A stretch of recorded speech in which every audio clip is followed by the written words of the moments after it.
bisobanura ngo umuntu abari muri nosi iyi si kadukanda kura diamond y'uburozi kamwinjiramo none agatangira kwinjira mwuka wo kuroga ugasanga zinambara za Ukraine n'Uburusiya ngo tubabwire nomero zacu za telefoni 0782 0782 54 54 38 38 73 izo munsi z'August wacu ni Rwamagana nkunda Imana nkunda n'abantu bayo rurishya n'isi nshya Imana igumugisha yari Yohana Umubatiza yaje gucibwa igihanga na Herode turabasuhuje abagenda dukurikirana umunsi ku munsi mu Rwanda no hanze mwese Imana bahumugisha bakurikirana ibiganiro byacu bakenda babisoza kandi mwese Imana bahumugisha muri hose twishimira yuko mudukurikirana kandi mukatubwira ko mudukurikirana ibyo byatunezeza gukurikirana ubutumwa bwiza kuko biravuga ngo ubutumwa buzagera ku isi yose kandi dushima ko mwese wageraho rero tujye gutangira tubibwira amazina tumara kubwira amazina abundi dusenge nitwa Nkurunziza Augustin wacu ni Rwamagana nkunda Imana nkunda n'abantu bayo rero reka tubashe gusenga kugira ngo tubashe kumva ubutumwa bwiza bw'ijambo data mwiza turagwamagaye mu izina rya Yesu Kristo turagwamagaye muri iki kiganiro tugiye kuganira kugira ngo umanuke gishyigikire kandi turasengera buno butumwa kugira ngo Satani ishobora kuburwanya kugira ngo utagera kuri benshi abashe gusenyagurika mu izina rya Yesu Kristo kandi muri uku gusenga nubashe gukizamo indwara zikomeye abari paralize abarwaye imyijima abarwaye impyiko abarwaye kanseri indwara zidakira zose turazisengera mu izina rya Yesu Kristo kugira ngo abantu b'Imana bakire indwara zijye zikomeye kuko Imana ibasha kuzikiza kandi dusengera nivuga butumwa kugira kuko araba barwaye imbere barwaye mu buryo bw'ubugingo reka amasoko yadudubize imigezi yongera itembe abantu b'Imana bongere bakire kugira ngo babashe gufashwa n'ijambo ryawe reka iri jambo rero ribashe gufata imitima myinshi kandi ihindure benshi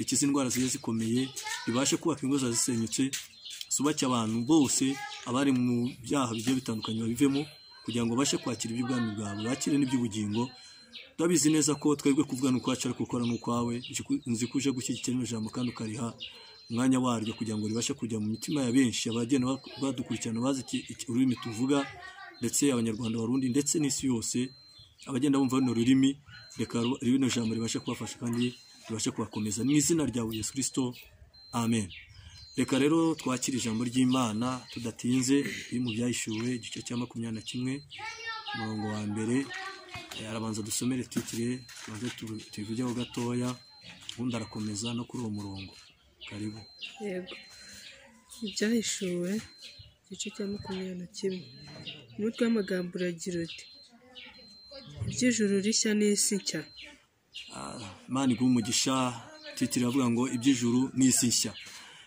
uyu nguyu ni Yohana mu kirwa Patmos rero abantu benshi bajya bitiranya Yohana birivuga ba Yohana benshi ariko ikavuga Yohana mu kirwa Patmos ni Yohana hariho Yohana wa mbere Yohana umwe yari Yohana Umubatiza yaje gucibwa igihanga na Herode niwe waje kumuca igihanga ariko tubona ko Yohana Umubatiza niwe wari umwigisha wa Yohana mu kirwa Patmos benshi bajye basobanukirwa babashe kumenya aba Yohana bari ba Yohana babiri hariho Yohana wo Umubatiza akaba na Yohana mu kirwa cy'Patmos rero tubona ko igihe cya Yohana Yohana ubwo yari ahari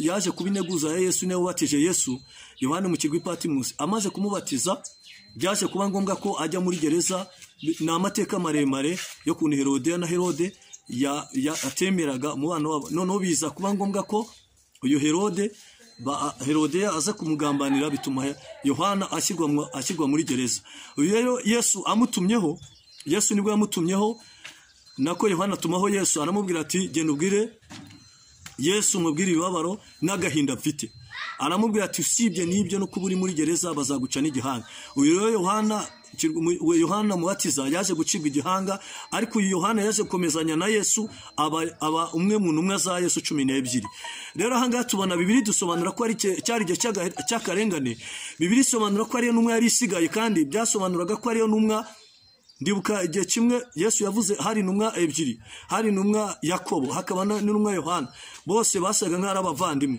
noneho ngo nyiraza kubasaba aravuga ati ese wanyemereye umwe akazicara ibumoso undi akazicara iburyo tubona Bibiri dusobanura ko uyu Yohana uyu Yakobo niwe wapfuye imbere y'intumwa. Mubyibuka neza ko igihe kimwe Herode ubwo yabatumagaho abashyira mu nzu y'imbohe, ajya kubashyira mu nzu y'imbohe yari kumwe na Petero, ngo barangije ubwo bari muri gereza cyangwa bari bagiye kujya muri gereza, Petero n'uwo bitaga Yakobo. Tubona ko Petero yashyizwe muri gereza ariko Yakobo aricwa. Amaze kwicwa abanziriza izindi ntumwa tubona ko zagiye zipfa mu buryo butandukanye, ariko zose zimaze gushira na ba Petero barapfuye. Tubona ko Petero bamubambye acuritse ubwo ahunga akarengane, yaje kwicwa, ariko aravuga ati njye nimunyice nk'umwami wanjye, ahubwo mumbambe ku musaraba muncuritse. Baje kumucurika rero. Tubona ko uyu nguyu baje gufata Yohana bamushyira mu ngunguru y'amavuta, baramukaranga, avamo ameze nk'uruhinja, aravuga ati uyu muntu ntabwo azapfa. Bamushyize no mu karwa gatoya. Tubona ko baje kumushyira mu karwa gato. Bamaze kumushyira mu karwa gato, none ngo yandikira amatorero 7 ya Aziya.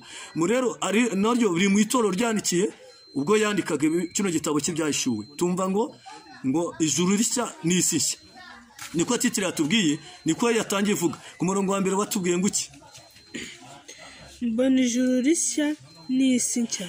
Ngo arangije ngo ubwo yahishurirwaga abona umugabo udasanzwe, atangira kumubwira ngo niyandikira amatorero 7 ya Aziya. Noneho ngo hano muri itorero yandikiraga yaravuze ngo mbona ijuru rishya n'isi nshya. Mbega niyo matorero nibyo yatangiye kwerekwa by'igihe kizaza, cyangwa igihe natwe turimo gusatira dusohoyemo. Abona ijuru rishya n'isi nshya.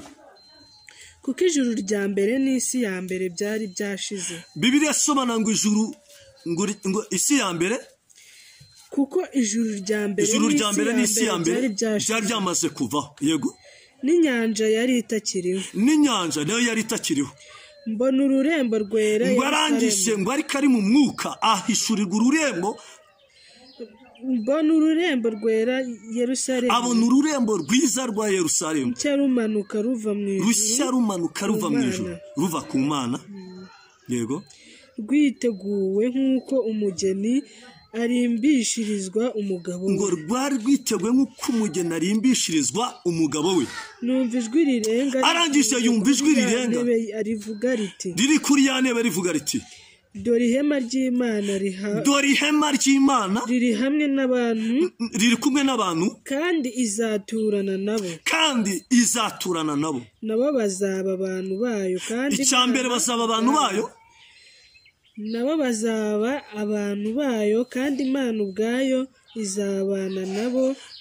Ngo nabo bazaba abantu bayo. Nabo bazaba abantu bayo. Kandi Imana ubwayo izabana nabo. Na Imana ubwayo nayo izatangira kubana nabo. Iba Imana yabo. Yego. Izahanagura amarira yose. Bibiliya irasobanura ngo izahanagura amarira yabo yose ku maso.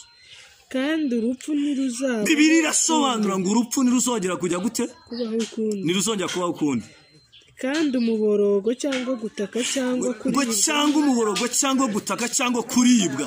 Haleluya. Ntibizabaho ukundi. Nabyo ntibizabaho ukundi. Kuko ibya mbere bizaba bishize. Yicaye kuri ya ntebe.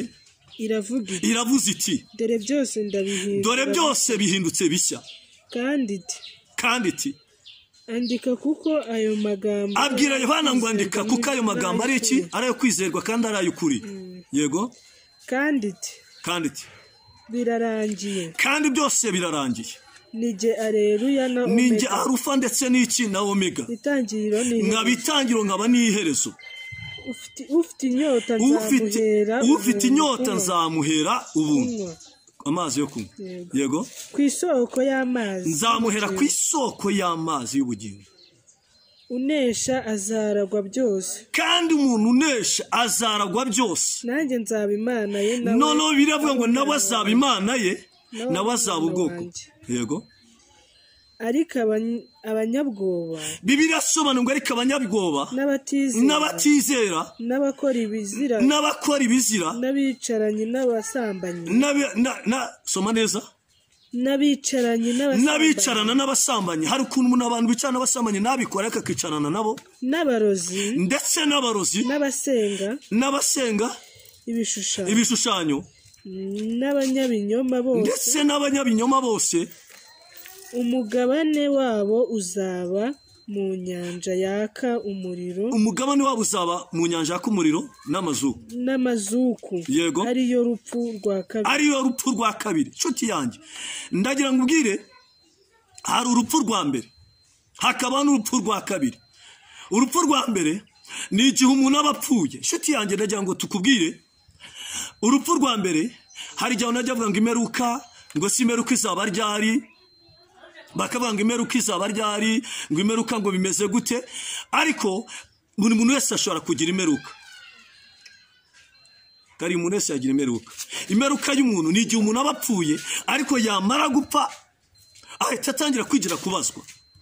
Ni rwo rupfu rwa mbere rero. Urupfu rwa mbere ni urwo abantu bose babasha gupfa, noneho bamara gupfa buri muntu wese akagira hajya, akagira ubasha kuzazukira kurimbuka, hakagira n'uzazukira kubona ubugingo. Rero urupfu rwa mbere bavuga, ubu turavuga ku rupfu rwa mbere, tukavuga no ku rupfu rwa kabiri. Urupfu rwa kabiri rero, urupfu rwa mbere ni igihe umuntu apfuye, noneho imyuka ikagira ahantu izajya kuba, ndetse uwakoze neza akitegura kuzabona ijuru, ndetse uwakoze nabi nawe akazitegura kubona iki, kubona kuzajya mu nyanja y'akumuriro n'amazuko, ari rwo rupfu rwa kabiri.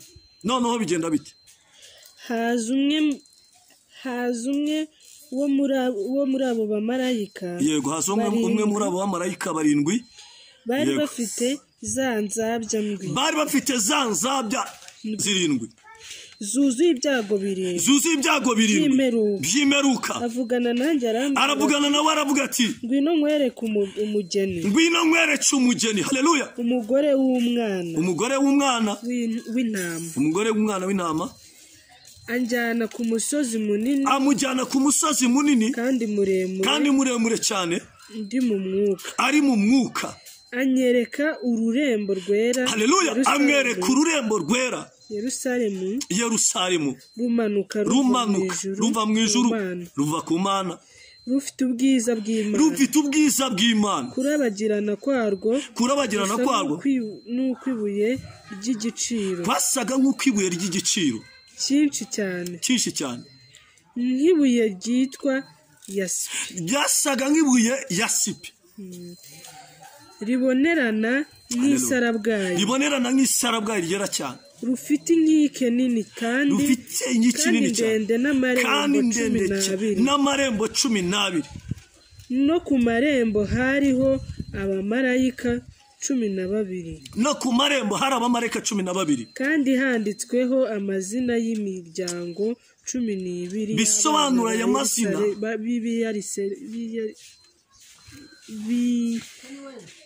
hariho imiryango 12. Icyambere yari imiryango 12 y'Abisiraheli, n'imiryango 12, yego, y'abana ba Isiraheli. Yari y'abana, nuvuga ngo ni imiryango 12 y'Abisiraheli, yego. Uburasirazuba hariho amarembo 3. Iburasirazuba bwari bufite amarembo 3. Ikasikazi hariho amarembo 3. Ikasikazi hari amarembo 3, ngo ni 6. Yego. Ikusi hariho amarembo 3. N'ikusi hari 3, ubwo ni 9. N'iburengerazuba hariho amarembo 3. N'iburengerazuba hari 3, ubwo ni 12. Inkike z'urwo rurembo zifite imfatiro 12, yego, zanditseho amazina 12. Haleluya. Amazina 12 y'intumwa 12 z'umwana w'intama, yego. Uwavuganaga nanjye yari afite urugero rw'urubingo rw'izahabu, yego, kugira ngo agere urwo rurembo n'amarembo yarwo n'inkike zarwo. Urwo rurembo rungana impande zose. Imana igumugisha, urakoze cyane, kandi komeze kwishimire mushiki wanjye, kandi Imana izagumugisha ibyo ukoze rwose. Ni karibu rwose. Turakomeje kuganira ku ijambo ry'Imana, turimo turavuga ku ijuru rishya n'isi nshya. Mbona ijuru rishya n'isi nshya, kuko ijuru rya mbere n'isi ya mbere byari bishise. Ndagira ngo tuvuge ku ku buzima bwo mu isi, tuvuge ndetse no ku buzima bw'abantu. Nshuti yanjye wowe dukurikiranye uri mu Rwanda ndetse no hanze, ndagira ngo tuganire ku ijambo ry'Imana ndetse n'uburyo dusomye ijambo ry'Imana kugira ngo tubashe gukomezwa n'ijambo ry'Imana.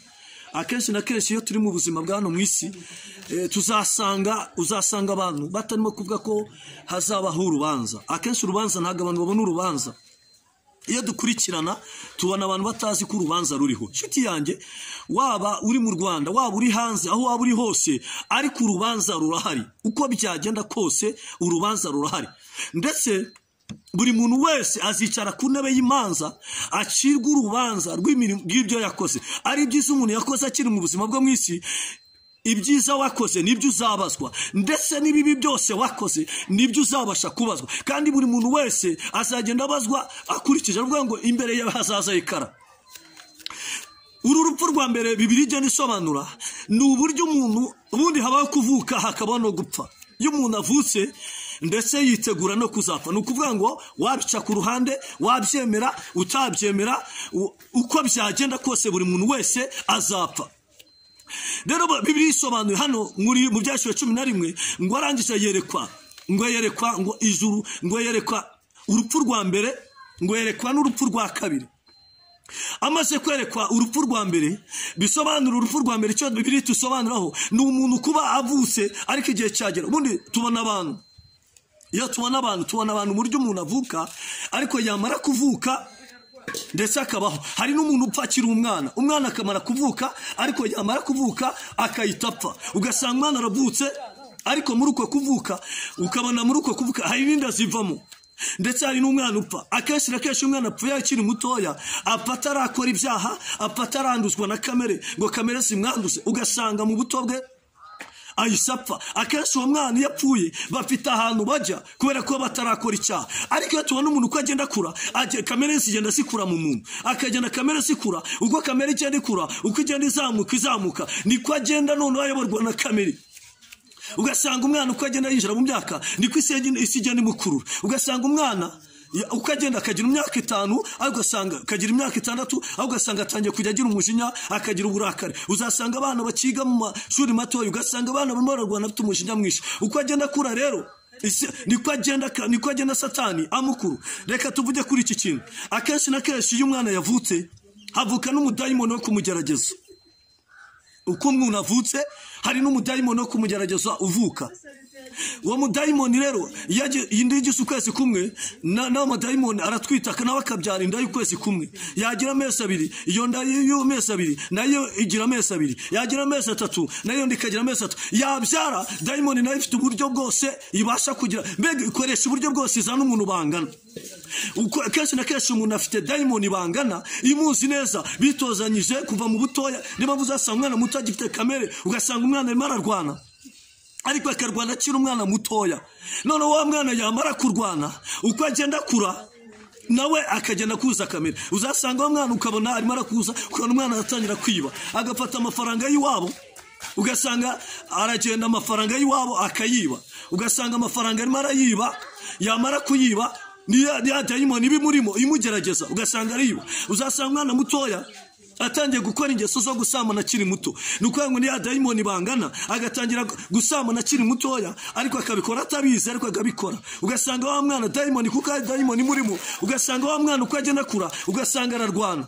Ugasanga umwana muto w'imyaka 6 ingahe arimo ararwana, kandi akarwana afite umujinya. Ugasanga afite intonganya kubera iki ya dayimoni bangana ibimurimo ikagenda imukoresha. Nawe kenshi na kenshi umwana agenda akura, akazashiduka none wa mwana bayikirara, agatangira no kumena amazu kubera ko ya dayimoni murimo imwemerera kwiba. Kuko yatangiye akiri muto yiba, ariko yamara gukura none wa mwuga yakora agakiri muto yiba, wa mudayimoni akagenda akura, none agatangira kumena amazu, agatangira kwiba. Uzasanga ya dayimoni imurimo igatangira akanywa urumogi, agatangira agasamana, agatangira ya dayimoni kujya nimukuramo. Uko yabikora agakiri umwana, yamara no gukura akatangira kugenda asambana. Ugasanga umwana mutoya ariko akagenda yinjura mu ngeso y'ubusambanyi. Ugasanga dayimoni biragenda igukuramo, uko igenda igukuramo ariko igenda kwinjiza. Uzasanga wa mwana uko yari muto afite kamere y'ubugome, afite ishyari muri we, rya shyari rikazakura, uko rigenda rikura, uko rigenda rizamuka, none ugasanga wa mwana atangiye kwinjira mu bugome, agatangira kugambana, akavuga amagambo, akajya asenya, ugasanga abana b'abakobwa bangana cyangwa abasore, ugasanga imana avuga ngo nakavuze gutya, ugasanga imana muteranya n'indi miryango kubera umwuka w'ishyari. Yamara gukura daimoni y'uburozi ikamwinjiramo, none agatangira kwinjira mu mwuka wo kuroga, ugasanga wa mwana none ageze mu cyica cyo kuroga, atangira akaba umurozi, akajya aroga, agatangira kwica iminja nta nicyo bimubwiye, agatangira kwica abantu bakuru ntacyo bimubwiye, agatangira kwica, akaba yakica abagabo ntacyo bimubwiye, akica abasaza ntacyo bimubwiye, ugasanga noneho ni ya daimoni bangana bakomeje gukurana, uko bakomeza gukurana rero ugasanga kamera igenda imwataka. Bibiliya yatubwiye iki? Yatubwiye ngo mbene wowe ngo wabandi bicarana, ukicarana n'umusambanyi, nawe umugabane wawe ni inyanja y'akamuna n'amazuku, ukicarana n'umusambanyi nawe uri umusambanyi, ndetse ugasamana nawe uri umusambanyi, nubwo wakicarana n'abasambanyi nawe uri umusambanyi, nubwo wakicarana n'abarozi nawe uri umurozi. Bibiliya yatubwiye ngo ibi byose urabikora, byose ikakwihorera, ariko izabishyira imbere y'amaso yawe uko bikurikirana. Bivuga ngo uko ubonye umusambanyi wifuza kubana nawe, wabona umujura ukifuza kubana nawe, wabona umurozi ukifuza kubana nawe. Ni ya kamere iri muri wowe ibasha kukwataka, ni ya kamere iri muri wowe ibasha kukubeshya, ni ya kamere iri muri wowe ibasha kugukurira, igatuma wicana n'abasambanyi, kwicana n'abajura, kwicana n'abasinzi, kwicana n'abarozi. Ibyo byose biravuga ngo urabikora ikakwihorera, ariko izabishyira imbere y'amaso uko bikurikirana. Icyo nshaka kukubwira nshuti yanjye, ndagira ngo ngo uko wamumeze kose, Satani igihe cyose arakubeshya, ugatangira ukambara ubusa, ugatangira ugakora imisatsi, ukayigira ufata umusatsi no mu maso n'ibirenge byose bigasa, ugasanga wajyanisha n'imyenda, ukajyanisha n'inkweto, ukambika uyu mubiri, ukawutunganya, umubiri ukawusiga, ukawukarabya, ukambara uko ushaka, ukambara imyenda ushaka, ukambara ubusa, ukajya gusamana, ukabikora ko ushaka. Ariko uyu mubiri nshuti yanjye nkubwire, nubwo wabusiga daimoni irakubeshya, kuva tukabusiga, ukatangira ku muhanda ukagenda wambaye ubusa, ukagenda ukora uko ushaka, ukagenda ugasenya ingo z'abandi, ugasenya ingo zubatse, ukagenda ugasenya ingo za mugenzi wawe, ugasenya urugo rw'umugore mugenzi wawe, ugasenya urugo rw'umugabo mugenzi wawe. Ibyo byose ukabikora niko umubiri gushuka, ya kamere gukoreramo. Ariko Bibiliya ivuga ngo byose ukabikora ikakwihorera, ejo ukiyongeza, ejo bundi ukiyongeza, ugasanga uri mu muhanda, abantu bakureba wari umwari mwiza, wari umukobwa mwiza, ariko ya kamere yagukuriyemo, ugatangira kwambara ubusa ukumva nta nicyo bigutwaye, ukajya ugenda wambaye kamini kambaye ubusama igenda y'imbere igaragara, ukajya ugenda ugaragaza uko uteye, umubiri wawe uteye, ukajya ugenda. Bibiliya ikavuga ngo byose ukabikora ikakwihorera, ariko izabishyira imbere y'amaso yawe. Nshuti yanjye, iyo ni daimoni igenda igukuriramo, ariko tutangiye twavuze kuri urupfu rwa mbere. Nubwo ugenda ukabikora, ugasamana, ukabeshya, ukaroga, ukica, ugakora ibyo ushaka, ibyo byose ukabikora, ariko igihe kijya kigera, hari igihe urupfu rwa mbere ujya rugusatira. Ubwo bya bindi byose wakoraga ari byo biguherekeza, ya magambo wakoraga niyo atangira kuguherekeza, bwa busambanyi wakoraga nibwo buguherekeza, kwa kwambara ubusa wakoraga, ukagusha abandi basore, ukagusha abandi bagabo, nibyo biguherekeza. Mbega irahuka ari rya kwishimisha, ukambara uko ushaka, ukagenda uko ushaka, ukarya ibyo ushaka, ukaryama aho ushaka. Ariko nshuti yanjye, urupfu rwa mbere rurakwegereje, buri muntu wese afite igihe cye. Hari iminsi yawe 40 y'urupfu rwawe, nawe rwa rupfu rukagusatira. Urwo ni rwo rupfu rwa mbere rero. Akakanya Yohana yavugaga kuri urupfu rwa mbere, akavuga kuri urupfu rwa mbere, akavuga ati urwo rupfu rwa mbere yavugaga ni urwo rupfu yakubwiraga. Nshuti yanjye, ni urwo rupfu rw'uko igihe kijya kigera umuntu agapfa, ubu muri ubwo busambanyi bwawe ukabupfiramo, muri ubwo burozi bwawe ukabupfiramo, muri uko kuraguza kwawe ukabupfiramo, ibintu byawe wakoraga muri uko guca inyuma y'umugabo ukabipfiramo, muri uko guca inyuma y'umugore wawe ukabipfiramo, muri uko gusambana ukiri umwana muto ukabipfiramo. Izo kamere zose. Ariko nshuti yanjye, wowe ukidukurikirana, ukimara no kutureba, birashoboka ko wakuranye na kamere, ugakurana n'ibyaha byakugenagaho na karande zikugendaho, ndetse n'abo bademoni mwavukanye, abo bademoni bose bakagukuriramo, ugashiduka nawe urimo gukora ibyo utazi, wambaye ubusa utari ubizi, usamana utari ubizi, wica utari ubizi, uraga utari ubizi, uca inyuma y'umugabo utari ubizi. Ariko ukidukurikirana, ukimara kutubona, kabasha guhabwa buno butumwa, ndagira ngo hari ibintu byinshi bihagurukira kukugerageza. No mu nzu y'Imana barimo umuntu agakizwa yumva ari byiza, agahaguruka yumva ari byiza, ndetse akanatura neza, ariko yamara kujyamo za kamera zikamusanga, ugasanga wa mudayimoni arongera aragarutse. abo amadayimoni y'ubusambanyi kandi nazareka korari ariko akomeza gusamana. Ya dayimoni yo kubeshyira abandi kamugarukaho, ya dayimoni yo gusenya ingo z'abandi, uca inyuma y'ingo z'abandi, ukongera ya dayimoni kagaruka, ukongera ugashiduka usambana, ugashiduka wongera wabaye umurozi, ugashiduka wabaye umunyamagambo, ugashiduka wabaye wagiye muzima. Ibyaha wari ufite byakuvuyeho, ndetse wanakijijwe, ndetse wagiye no mu mazi menshi, ariko kuririmba kwawe kamere zikagaruka, ugashiduka wabaye wa wundi, wabongera wabaye umusambanyi, wongera wabaye umunyamagambo. Kandi none korari ntuyireke, ntureke guhanura, ntureke kubwiriza, ntureke mbega byaha bikagenda bigaruka. Kubera iki? Ni ukuvuga ngo nubwo uvuga ngo warakijwe, ariko wagezeyo urarangara niwaba amaso, bituma byaha byamaze kukwataka. Iyo usomye mu gitabo cy'Itangiriro ibice 4 usanga umuntu bitaga Kayini, Imana iramusanga iramango dore byaha byamaze kwitugatuga, ariko niwe ufite kubitegeka. Bivuga ngo rero niyo mu nzu y'Imana naho twahungiye tubasha kwatura tukanababarirwa, ariko noneho za kamere zikongera zikatuganza, baba demoni bagatangira kutaba amaso, kubwa kurangara, za kamere zikagaruka, zamara kugaruka tukongera tugashiduka twabaye babi, tugashiduka none twabaye babi, twagiye mu byaha bya bindi twaretse byo twagarutse. Bibiliya tubwiye hano, kino gitabo cyatubwiye hano mu byesho 21 yatubwiye ngo mbona ijuru rishya n'isi nshya. Bisobanura iki? Ibi bintu ushobora kuba uyu munsi urimo kubisomerwa, nubasha kubyumva, nubasha no ndetse ukumva ni nibisanzwe, ndetse ukumva ni no guteka imitwe, ndetse ukumva ni n'amagambo, ndetse ukumva no nabyumva, kubera ko Satani afite imbaraga zo kukomeza kugukurura. Kavuga ati n'ubundi nubwo ndirimba ariko Imana izatubabarira, nubwo ndi umunyamasengesho Imana izatubabarira, Imana izakubabarira kuko wihannye. Ariko reka ngubwire, urupfu rwa mbere rurimo kuvugwa nuko urimo kuririmba, ukuri umunyamasengesho, nuko nawe udukurikirana uwari we wese, birashoboka ko urupfu rwa mbere ushobora kuzagukurikirana. Ariko se ngavuga ngo urupfu rwa mbere nikugeraho rugasanga uri muri ubwo busamanyi, rugasanga uri mu kubeshya, rugasanga uri mu guteranya, ibyo byose bikagushyikiraho. Urupfu rwa mbere nikugeraho rukakugeraho inshuti yawe, urupfu rwa mbere rukagusatira. Ese ubona ugapfa, ni ukubanga ibibi byawe nibyo bizaguherekeza, ubusamanyi bwawe nibwo buzaguherekeza, amagambo yawe niyo azaguherekeza, kubeshya kwawe niko kuzaguherekeza, ubwibone bwawe nibwo buzaguherekeza, ishyari ryawe niryo rizaguherekeza, umujinya wawe niwo uzaguherekeza, ibyaha wakoze. Kuko urupfu rwa mbere ruzagera ku muntu wese, urupfu rwa mbere ruzagera ku muntu wese, keretse ubwo Yesu azamanuka, ubwo itorero rizahindurwa, ubwo abana b'Imana, ubwo ibituro bizafunguka, ndetse n'abarapfuye bakazuka agahindurwa bakambara umubiri mushya, ndetse n'abazaba bake. Urwo ni rwo rupfu rwa kabiri benshi bazasatira, ndetse n'abari barapfuye bakazuka, ndetse n'abazaba bakiriho bagahindurwa, nibo batazumva urupfu rwa mbere, ariko nabo bazaba guhinduka. Ariko ndetse muri ubu buzima, ese wumva ko urupfu rwa kabiri, urupfu rwa kabiri uzagira urupfu rwa kabiri, cyangwa wowe ntabwo uzaba mu rupfu rwa kabiri? Urupfu rwa kabiri nuko bazajya mu nyanja ya kubona amazuku. Twasomye hano rero dukurikiranye amateka hano, usanga bavuga ngo mbona ijuru rishya n'isi nshya, ngo kuko ijuru rya mbere n'isi ya mbere byari bishize. Isi ya mbere n'ijuru rya mbere byari bishize. Hari igihe kigiye kugera iri ijuru turimo kubona rikarangira, ndetse n'isi ikarangira. Hari abantu bajya kuvuga ngo bazaba mu isi nshya, ariko hazabayo ijuru rishya n'isi nshya. Aravuga ngo mbona ijuru rya mbere n'isi ya mbere bishize. Aha ni Yohana werekwaga, aravuga ngo mbona ijuru rya mbere rirashira n'isi ya mbere irashira. Aravuga ngo mbona ijuru rishya n'isi nshya, kuko ijuru rya mbere n'isi ya mbere byari bishize, n'inyanja ya mbere byari byashize, n'inyanja yari itakiriho.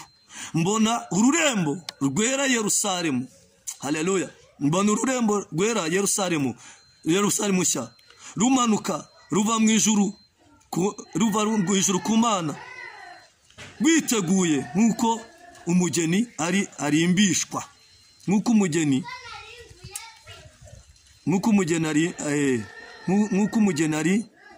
arimbishwa, umugabo arimbishirizwa umugabo we.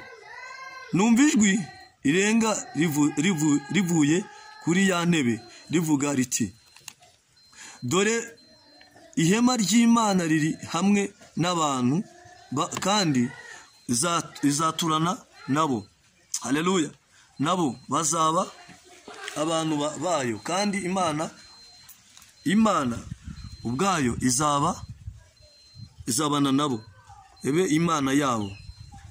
Hano kandi avuga ngo izahanagura amarira yose ku maso yabo, kandi urupfu ntiruzabaho ukundi, kandi umuborogo cyangwa gutaka cyangwa kuribwa ntibizabaho ukundi, kuko ibya mbere bishize. Haleluya. Arangije aravuga ngo mbona abona ururembo, haleluya, rumanuka. Nshuti yanjye, ahangaha ni umuntu twavugaga ku rupfu rwa mbere, turimo kuvuga ku rupfu rwa mbere. Ndagira ngo nshuti yanjye mudukurikirane. Avuga ngo mbona ijuru rishya n'isi nshya, kuko ijuru rya mbere n'isi ya mbere byari bishize, n'inyanja yari ya mbere byari byashize, n'inyanja yari itakiriho. Mbona ururembo rwera Yerusalemu, haleluya, rwiteguye nk'uko umugeni arimbishirizwa umugabo we. Ngo nk'uko umugabo arimbishirizwa umugabo we. Nshuti yanjye, reka nkubwire wowe udukurikirana umunsi ku munsi, Imana ikintu igukeneyeho, igukeneye kumera nk'umugeni. Njya nkunda kubwira, niba uri umuririmbyi, birashoboka ko Imana ishobora kuguha umugisha hano mu isi, birashoboka ko Imana ishobora kukunezeza. Ariko niba kera warangwaga na kamere, karangwa n'ubusambanyi, ukajya muri korari, ukajya muri korari, ukajya amazi menshi ukabatizwa, ugahinuka, Imana ikigukeneye muri korari irashaka kuba umugeni wa Kristo, ugahora urimbishwa nk'uko utahubuka, ugasanga uburyo umugore aba yarimbishijwe, yambaye ikanzu yera. Icyo Imana igukeneye ni ukugira ngo uririmbane ikanzu yera, uba umunyamasengesho wambaye ikanzu yera, uba umuririmbyi wambaye ikanzu yera. Mbega Imana ikigukeneye ni ukuba umugeni wera, nicyo Imana igukeneye. Ariko ujya muri korari ukanduza ikanzu yawe, wajya kuba umunyamasengesho ukanduza ikanzu yawe kandi uri umugeni, wajya kuba umuririmbyi ukanduza ikanzu yawe, waba umunyamasengesho ukanduza ikanzu yawe, waba umuhanuzi ukanduza ikanzu yawe, icyo uri cyo cyose ukanduza ikanzu yawe, nshuti yanjye.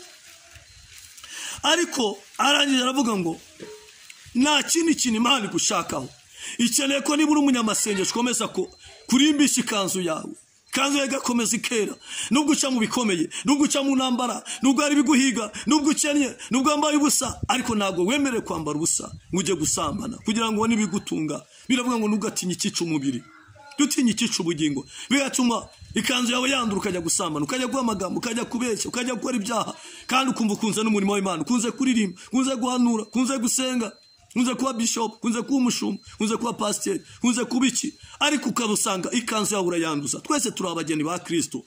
Nta kindi kintu Imana igusaba, isaba ngo niba urimo kuririmba, uri umutambyi, kora ubutambyi bwawe bwera, utagiye kwanduzwa n'isi. Ariko ukagenda ngo deliverance, ukajya kudelivura, ukagenda ugasanga umuntu uramukora karande, agura mushyiro karande, ukamushyira mu cyumba cy'ibanga, ukamugusha mu byaha, utangira ukamugusha mu byaha, akavuga ati nanjye kugira ngo none se runaka Maneze mundi yatwaye umuntu ngo aramusengera, ariko agiye kumusengera aragenda mugusha mu byaha. Wawe ndagenda yongera mu izoga, nawe se kuki wanyweye izoga? Aravuga ngo niba ari kuramo w'abashumba, ari kuramo w'abapasiteri, niba ari kuramo bwiriza, nanjye ndabiretse, ntago nzabeshya Imana. Runaka arameshe ngo agiye kunsengera, ahubwo agiye ngusha mu byaha, nge narindaye nicuruza. Arangije arambwira ngo agiye kumbwiriza, arambwiriza ndakizwa. Amaze gukizwa ubwo yajyaga kunsengera, aragenda ngusha mu byaha. Nshuti yanjye, reka nkubwire, aho uri hose udukurikirana, nta kindi kintu Imana igukeneyeho. Imana igukeneye agakiza keza. Niba uri umutambyi, Imana igukeneye agakiza keza. Niba uri umunyamasengesho. Ariko yarangije aravuga ngo mbona ijuru rishya n'isi nshya, ngo ku ijuru rya mbere n'isi ya mbere byari bishize, n'inyanja yari itakiriho. Mbona ururembo rwera Yerusalemu nshya rumanuka ruva mu ijuru ku Mana, rwiteguwe nk'uko umugeni arimbishirizwa umugabo we. Haleluya. Ngo rwiteguye nk'uko umugeni arimbishirizwa umugabo we. Nshuti yanjye, reka nkubwire, birashoboka ko waba uri mu buribwe. Niko hano kane yatubwiye ngo izahanagura amarira yose ku maso yabo, ngo kandi urupfu no gutaka, urupfu rukugezeho, cyangwa no gutaka cyangwa kuribwa ntibizabaho bishize. haleluya. ngo urupfu gutaka kuribwa ntibizabaho. Bisobanura ngo umuntu aba ari muri nosi iyi si kadukanda. Uba ufite umwana wamukundaga, wakundaga umuryango wawe, wakundaga umugabo wawe, umugabo wawe agapfa ukarira. Ushaka kuba ufite umwana wawe, umwana wamukundaga ariko ukajya kuba akabona urupfu ruraje ruramutwaye, ugasanga ibikomere, ukaribwa ukababara. Ugasanga afite umugabo nibwo mukibana uramwizera uranamukunda ariko wajya kuba akabona umugabo wawe arapfuye. Uburibwa bukaza ariko biratubwiye ngo urupfu gutaka no kuribwa no kuboroga ntibizaba ukundi. Urupfu rwa mbere rero ruzarangirana n'ibyo, ruzarangirana no gutaka, ruzarangirana no kuribwa. Urupfu rwa mbere tubona ko iyi si abantu babo bakundaga urababura, ukabura umugabo wamukundaga, ukabura umwana wawe, ukabura umugore wawe, ukabura umunyamuryango, ukabura inshuti yawe, ugasanga ugize ibikomere. Tubona abantu bakomereka, abantu barakomereka. Umuntu ashaka kurya ibyo akabibura, agakena, agashumera. Inzu yawe ushaka gutera imbere ukabona inzu y'abacyesha cya munara ugakira ibikomere. Abantu bakakuzenguruka, bakakuvuga, bakagukoba, bakagusekerera. Ugasanga abantu baragusekerera inshuti yanjye. Abantu bakagukomera, bakagusekerera, bakakuvuga, bakakureba. Ariko Bibiliya tubwiye hano kuri 4:21 izahanagura amarira. Nshuti yanjye la binista senogre chandesta fere gloria. Icyambere Imana izakora onastaya ku rupfu rwa kabiri. Tuvuye mu rupfu rwa mbere, tuvuze urupfu rwa mbere tumaze kururenga, ibintu byose bimaze kuvaho, isi imaze kuvaho, ijuru imaze kuvaho, inyanja zivuyeho, ibintu byose bivuyeho. Twigane ku rupfu rwa kabiri. Twavuga ku rupfu rwa mbere rabango urupfu rwa mbere habamo kurira, urupfu rwa mbere habamo gutaka, urupfu rwa mbere habamo kubabazwa, urupfu rwa mbere habamo gusuza umutima, urupfu rwa mbere habamo kugira amadeni, inzara ikaturya, ubushomeri bukaturya, umuntu akarwara, agasuhuza, agahura n'ibibazo. Ariko nshuti yanjye urupfu rwa kabiri, haleluya. Umuntu uzaba arakoreye Imana, umuntu uzaba arasenze, uzihangana, akihangana muri nosi, akihangana, urupfu rwa kabiri ntago ruzamugeraho. Ntago urupfu rwa kabiri. Tuzahora n'urupfu rwa mbere, abantu bapfe, abantu bariri, bababare. Urupfu rwa mbere tuzahoramo tutarapfa, tuzahora no gusonza, no gukena, no gura n'ibibazo. Ariko umukristo mwiza hagakena ngo byumve ngo yihebe ajye kwiba. Umukristo mwiza haga umukobwa, umukristo mwiza akena ngo ajye gusambana ngo abone amafaranga, akomeza kurinda umwenda we. Haleluya. Kuko umugeni arimbisha, nkuko abantu barimbisha umugeni yiteguye umukwe we. Umukristo mwiza no mu gihe arakomeza akaba muri korari, atavuga amagambo, atasambana, atacinyuma y'umugabo we, atacinyuma y'umugore we, yiteguye kugira ngo urupfu akivuga ati nubwo urupfu rwa mbere rwaza ngapfa, ariko urupfu rwa kabiri ntago nzarwinjiramo. Ntago urupfu rwa kabiri la binista ruzangeraho. Akaba bizi neza ko ari umukristo. Umukristo abantu bareba, aho abantu batareba, akavuga nubwo ngo ari umurimo w'Imana nyennye, nubwo ngo ari umurimo w'Imana ndumushumeri, nubwo ngo ari umurimo w'Imana ntanzu mfite, ariko ntacyo ntago nshaka kuzahura n'urupfu rwa kabiri. Abanyabyaha nibo bazahura n'urupfu rwa kabiri. Ngo arabishurirwa Yohana, ayishyurwa urupfu rwa mbere, ayishyurwa n'urwa kabiri, ariko urupfu rwa kabiri ntabwo Kristo uzahura n'urupfu rwa kabiri. Urwa mbere bizashoboka ko twagukundaga ukaba wapfa. Birashoboka ko mu rupfu rwa mbere habamo ubushumeri, hakabamo inzara, hakabamo ubukene, hakabamo gusuza umutima, hakabaho kukwanga no kuhura n'ibibazo. Igicumu cyana Satani abagira ngo wihebe cyane, uve mu byizerwa ugende usambane, ugende wibi kora iki. Ariko no muri ubuzima bwo mwisi, muri imbyarame ngo umukiza wacyashobora kutunezeza mwisi no muri iyi si. Nubwo wakakanya ufite ideni, tukiri muri ubuzima uruyo biyanganye cyane, biravuga ngo ari guyanga nimugerageza ko namara kwemerwa zabwe ikamba ry'ubugingo. Birashoboka ko ahura n'ibikugerageza kugira ngo Satani abashe kugira ngo uzinjira mu rupfu rwa kabiri. Birashoboka ko uhura n'ibintu byinshi kugira ngo Satani akwinjize mu byaha. Numara kwinjira mu byaha usubire inyuma, utangire usambane, utangire umwizoga, utangire ukora ibyaha. Ariko reka nkubwire, no mu kwihangana kwawe igihe kijya kigera kubwa amasezerano y'abera. Haleluya. Imana ikatwishyura amadeni. Birashoboka ko bijya bigera Imana ikatwishyura amadeni tukayishyura. Birashoboka ko igihe kijya kigera Imana ikatwubakira amazu kuko yabivuze tukava mu ikodi. Birashoboka ko igihe kijya kigera Imana yaravuze imodoka ikaziduha tukiri muri ubuzima bwo mwisi. Haleluya. Imana ibashaka kuduha imodoka. tukiri muri ubu buzima bwo mu isi Imana ibasha no kuduha akazi. Ariko nyuma yo kubabazwa, nyuma yo gusuza umutima, nyuma yo gukena, nyuma yo guhura n'ibibazo, Imana igitanga n'akazi. Imana igatanga akazi. Imana igasanga impfubyi ikayiha akazi kayizamura. Twaje tubona abantu Imana yagiye izamura ari impfubyi, ibaha akazi keza nta shinge nta rugero. Imana ikabaha akazi inshuti yanjye. Twaje tubona impfubyi Imana ikorera ubukwe. Nyuma yo kwihanganira ibimugerageza, nyuma yo kwihangana nasamane nakora ibyaha nagira gute, bikarangira kwitwara neza Imana imushumbuye umugabo mwiza, umugore mwiza. Twaje tubona abapfakazi Imana yagiye yongera kubakira ingo kuko bihanganye, bapfakaye bakiri bato, Imana ikongera kabakira ingo.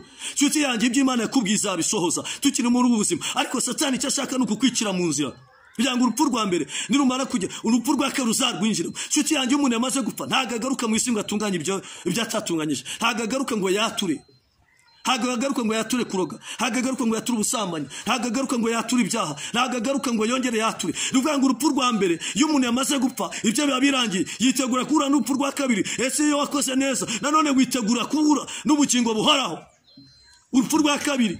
None babandi bazazukira kongera kurimbuka, ariko abana b'Imana bazazukira ubugingo. Haleluya.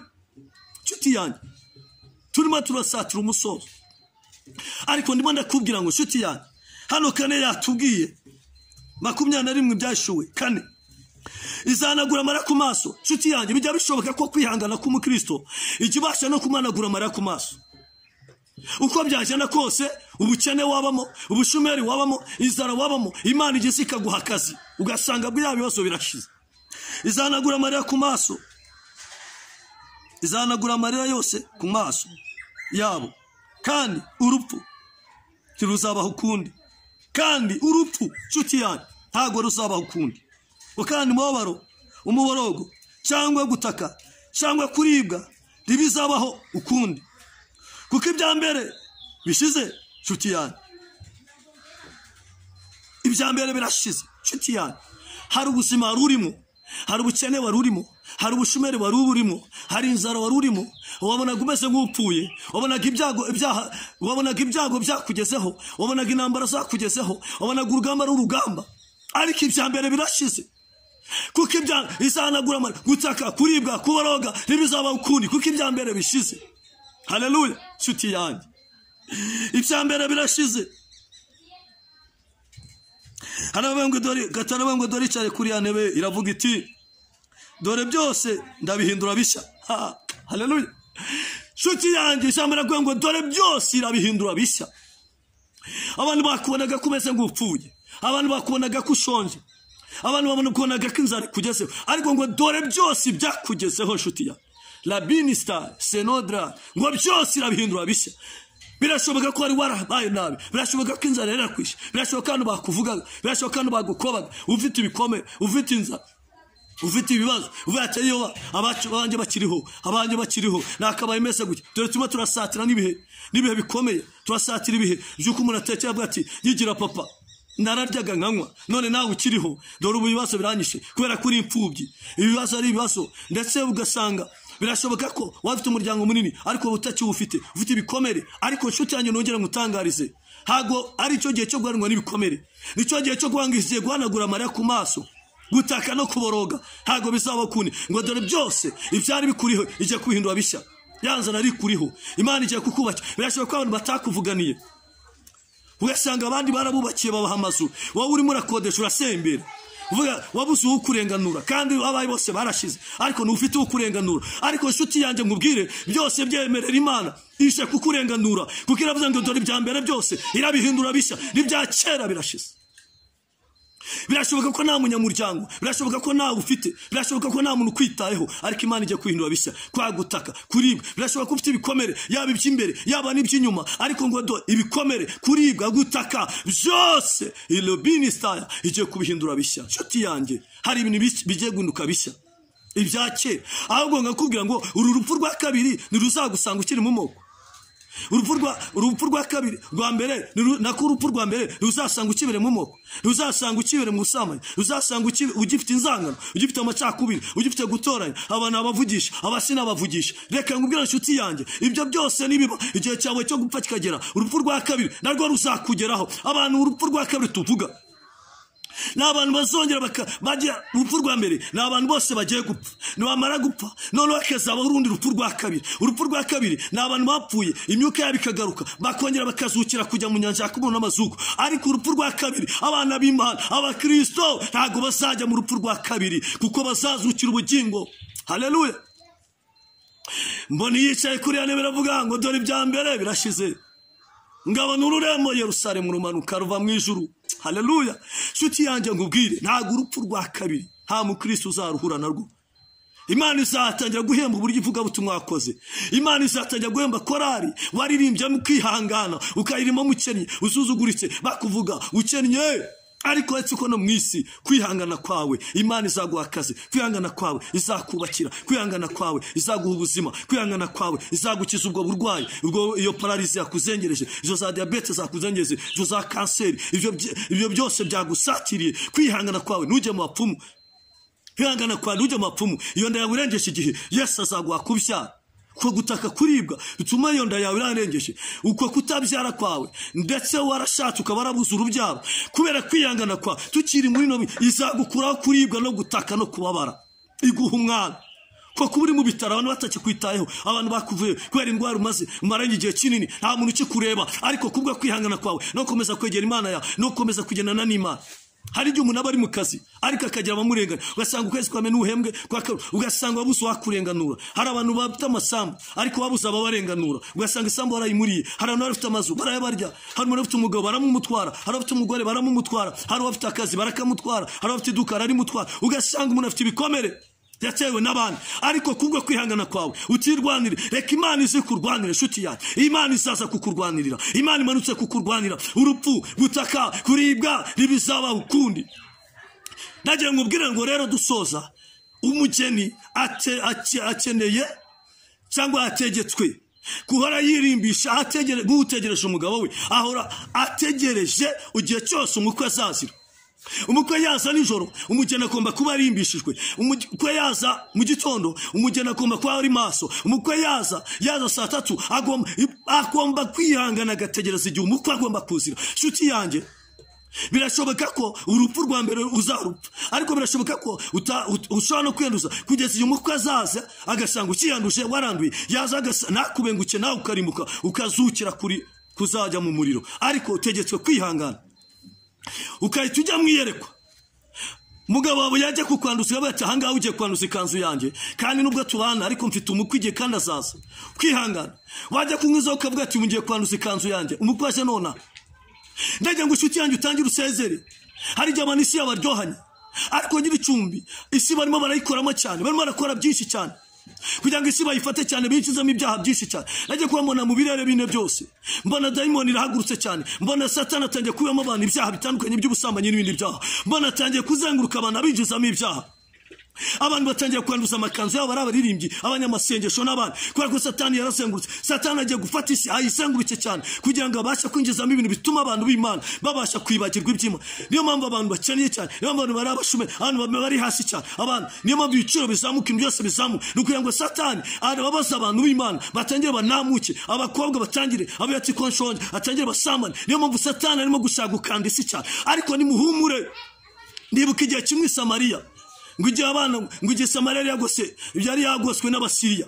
ariko igihe kigeze shuti yanjye reka ngubwira ihangane ngira yigota ngo ariko muri iryo joro Samariya yagoswe yose Siriya yigose ngo muri iryo joro mwabaye ikintu kidasanzwe ngo arangise ngo barya abana ngo babikira umwami ngo batumwa Elisa ngabwira ngo umugaba w'ingabo ngo aramubwira ngo ejo kurya iby'isamariya bizagura amafaranga 2 ibyo kurya ejo bizaboneka ngo bije gihe ngo abashyira ngo bazana ibyo kurya barateka avuga ngo abayisi ngo ndetse ngo Samariya bose bazapfe bashire ariko birasho nshuti yanjye iyo watinze kuba ukababara Imana iragutekereka ngo bihiye ngo ariko muri iryo joro ngo Samariya ngo Imana ngiteza abasiri ubwoba barahunga barapfa barashira ngo muri icyo gitondo ngo ibiryo biraboneka ngo ababembe bacu basanga ibiryo byahiye ngo barangise ngo batumwa Abisirayeli bose bararya baranywa nshuti yanjye bararya baranywa birashoboka ibico byazamuka birashoboka ubwiye bwaza birashoboka amavuta wayabuze nshuti yanjye birashoboka ko kwisiga byabaye ikibazo birashoboka kahuri byabaye ikibazo ariko humura igihe kirageze ngo Imana igutabara Satani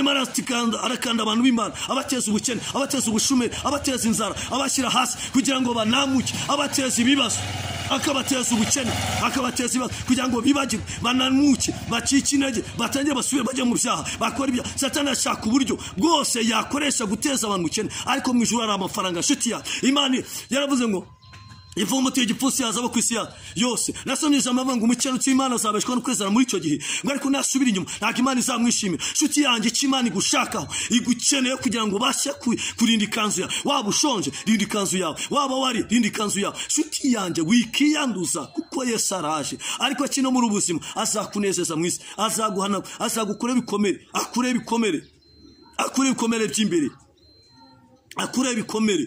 Nasomye muri Yobu 5:17 hafi aho sinibuka, hari ijambo rivuga ngo niyo yagukomerekeje kandi niyo izakomora, izagukiza ibyago 6 ndetse 7. Bivuga ngo ibyago bigiye kusohoka, ibi byago byose bigiye kuza, izagukiza ibyago byose kuva kuri 1 kujya kuri 2. Ibintu byose birimo gusukwa, ibintu byose birimo kuza hano mu isi, Imana izabigukiza kandi nije kukomora ubukene ufite, nije kukomora ubushumeri ufite, nije kukomora intambara ufite, nije kukomora uburwayi bwakugezeho, nije kukomora intambara zikuriho, nije kukomora ibibazo byose. Ariko Satani icyo ashaka, arashaka kukwereka kunza, akakwereka ko ibiciro byazamutse, akakwereka ibintu byose, arashaka kuguhamura kugira ngo utangire watinya gusambana, usambane, watinyaga kwiba, wibe, watinyaga gukora ibibi, utangire ubikore kugira ngo Satani agushyikire nawe abashe kugira. Abademoni barazikuse kandi ni benshi, ariko Imana nayo yohereje abamarayika kugira ngo ibashe gutabara abantu bayo. Nshuti yanjye, icyo Imana ikimanuye ni ukugira ngo igutabare. Nta kintu kimanuye Imana ni ukugira ngo igutabare. Nshuti yanjye, nta kintu kimanuye Imana ni ukugira ngo ikurenganure, nta kintu kimanuye Imana ni ukugira ngo igukure igisuzuguro, nta kintu kimanuye Imana ni ukugira ngo irebe bino bintu byo kuba mu isi. Zinambara za Ukraine n'Uburusiya ni imigambi ya Satani yo kugira ngo isi yose ayiteze ibibazo, iteze ubukene, iteze iki, abantu biheba, abantu basuza umutima. Satani ashaka isi yose kuyifata ayishyira mu biganza, ariko Imana nayo ikimanuye ni ukumana imanutse kugira ngo irenganure abantu b'Imana. Nta kintu kimanuye Satani ni ukugira ngo abantu b'Imana abashe kubashyira mu bwihebe, mu kwigunga, abashyinjize mu byaha, abishize mu byaha bitandukanye, ibyo abantu batinyaga babye, amakanzu yandure. Ariko aravuga ngo nguko umugeni yitegura umukwe we, ngo ariko natwe twitegure. Nshuti yanjye, nta kintu kimanuye Imana, imanutse kugira ngo nayo ikurenganure. Rero turimo gusoza, nshuti yanjye, kugira ngo dusengere umuntu wese, dusengere umuntu wese udukurikirana. Yagira ngo nshuti yanjye, wowe dukurikiranye, waba uri mu Rwanda, waba uri hanze, waba uri aho uri hose, icyo Imana igushakaho, wireba ibintu byo gucika. Biravuga ngo ubwo muzabona ibyo byose bibaye, muzubura amaso yanyu murebe mu ijuru. Satani ngo mu isi birukaza bibi bigoye, biruhishe, ariko ntabwo bivuze ngo amakanzu yacu yandure, ntabwo bivuze ngo uririmbe ubeshya Imana, ntabwo bivuze ngo umunyamasengesho ubeshya Imana, ntabwo bivuze ngo umuririmbyi ubeshya Imana, ntabwo bivuze ngo umuvugabutumwa, umudiyakoni, umucyuri cyo cyose mu nzu y'Imana, umunyamasengesho, umuvugabutumwa utanyibeshya Imana. Uko ibiciro bizamuka, uko ibintu bizamuka, niko abantu bahamutse, niko abantu batangiye kuba beskoro, kandi ari abantu b'Imana, ari abavugabutumwa, ari abaki, ugatangiye bakeskoro. Ntabwo uyu muntu w'inyuma agutegeka kugira ngo uyu mubiri w'inyuma agutegeke kugira ngo utangire ubeshye, utangire utubure abantu, kugira ngo ndagusengera ariko ndakugira akanyara, ndakugira Samatare, ndakugira kubera ko abantu bahamutse, abantu bafite inzara, abantu bafite ubwoba. Ariko Imana ifite byinshi byo kuduhaza. Wowe udukurikiranye, wowe utureba, ufite ibikomere by'abahanuzi, ufite ibikomere by'abavugabutumwa, ufite ibikomere by'iki, kubera ko Satani yaramanutse cyane, ateza abantu inzara, amaze kubateza inzara, abantu barikoreye ibyaha ko biboneye, abantu ntagutinya Imana. Ariko nshuti yanjye, wowe ukidukurikirana, wowe ukirinze ikanzu, komeza urinde ikanzu yawe, kuko umukwe araje, nta kimubujije. Urupfu rwa kabiri ruzakugeraho, urupfu rwa kabiri nuko abantu ni urupfu rwa kabiri nuko abantu bazajya mu nyanja kubona amazuku. Araba ngo hacukurwe inyanja kubona amazuku, iyo nyanja kubona amazuku nta bandi bazajyamo, abantu bazajya mu rupfu rwa kabiri. Ariko abana b'Imana barinze amakanzu yabo bakirinda, ntabwo urupfu rwa kabiri ruzabageraho, ahubwo bazazukira kubona ubugingo, bazahindurwa, bajya guhura n'Imana. Abandi batangira ngo bazazirikanwa na cya kiyoka aricyo Satani, babohe mu nyanja kubona amazuku, batakare urupfu rwa kabiri bo ruzabageraho. Ariko abana b'Imana ntabwo urupfu rwa kabiri ruzabageraho. Ari dushoje rero, ndagira ngo tubabwire nomero zacu za telefoni 0782 54 54 38 38 73. Izo nizo nomero zacu, ariko twakubwira nga gutaka, kuribwa, kuboroga ntibizabaho ukundi. Ariko tukine muri ubuzima, warinze kanzuye Imana ije kukugaburira, warinze kanzuye Imana ije kukwambika, warinze kanzuye Imana ije kuguha akazi, warinze kanzuye umwana ntabwo uzagukura muri ako kazi ari Imana akagushyizemo, warinze kanzuye aho uri muri biro n'ahandi hose mu kazi kose gatandukanye, icyubahiro cyose waba ufite Imana izakomeza kukizamura kuko nawe wayizamuye. Komeza urinde umwenda wawe kugira ngo urupfu rwa kabiri utazagusatira. Birashoboka ko urupfu rwa mbere ruzaza tugapfa rwose nta kibazo, ariko abantu bakazukira ubugingo. Ariko hari n'abantu urupfu rwa mbere bazahita batangira kwitegura guhura n'urupfu rwa kabiri. Iyo umuntu yamaze gupfa niwe utangira kubona ko urupfu rwa kabiri atangira kurwitegura. Ariko niyo umuntu yapfuye ari umukiranutsi yararinze ikanzu, nawe atangira kwitegura kuzabona ubugingo buhoraho. Rero reka tubasengere kugira ngo twese duharanire kuzagira ngo urupfu rwa kabiri tutazarwinjiramo, ahubwo tuzabona ijuru. Rero humura, birashoboka ko ubuzima urimo, birashoboka ko abantu bakuvuyeho, birashoboka ko imiryango yakuvuyeho, tukiri mu isi Imana izakunezeza kandi ikindi izaguha n'ubugingo buhoraho. Ariko mu buzima urimo bwose bwituma wiyanduza, bwituma ubicyomanzi, bwituma ujya kunywa inzoga, bwituma ujya gusambana, bwituma ujya kwiyahura, bwituma ujya gukora ibyaha, humura Imana ije komora ibikomere byose wagiye ugira kandi izaguha n'ijuru, iguhe ijuru nawe uzabe mu ijuru. Data, mu izina rya Yesu Kristo, twari ku ijambo ry'Imana, reka ijambo ry'Imana rigira umumaro mu bantu bose. Dusengeye abantu bafite indwara zitandukanye kugira ngo bashe kubakiza. Dusengeye abantu barwaye mu nda, abarwaye umutwe, abarwaye kanseri, ikibyimba cyo mu bwonko, abarwaye indwara zo kuva, abarwaye indwara z'umugongo, abarwaye indwara z'ibibyimba byo mu nda, abarwaye indwara zitandukanye, abarwaye za kanseri, abarwaye sida, indwara zidakira, bose turabasengeye reka ubashe gukiza indwara. Kandi dusengeye abantu bose, abashomeri ubaha akazi, abafite ibibazo bigiye bitandukanye, bose ugenda ubasubiza kuko Imana itabara. Kandi dusengeye abazakurikirana no butumwa, reka urupfu rwa mbere nubwo benshi ruzabageraho, reka abantu benshi urupfu rwa mbere ruzatugereho, ariko tuzazukire kubona ubugingo buhoraho, tuzazukire kuhura n'urupfu rwa kabiri. Reka abantu batangire biteho ku iherezo, yaba ufite byinshi, yaba umutunzi atekereze ku rupfu rwa kabiri ndetse no ku bugingo, yaba umukene, umuntu wari we wese atangira atekereze, kuko wavuze ngo abantu bicarana n'abasambanyi n'abasenga ibishushanyo n'abarozini ndetse n'abakora ibyaha byose ngo nibo bazahura n'urupfu rwa kabiri. Reka rero urupfu rwa kabiri twebwe ruzatugereho, ahubwo tuzabone n'ubugingo buhoraho. Urakoze kuko uri Imana ibashije kurema imitima myinshi kandi ije guhinda imitima myinshi no gukiza indwara zitandukanye, mu izina ryawe Yesu Kristo, amen.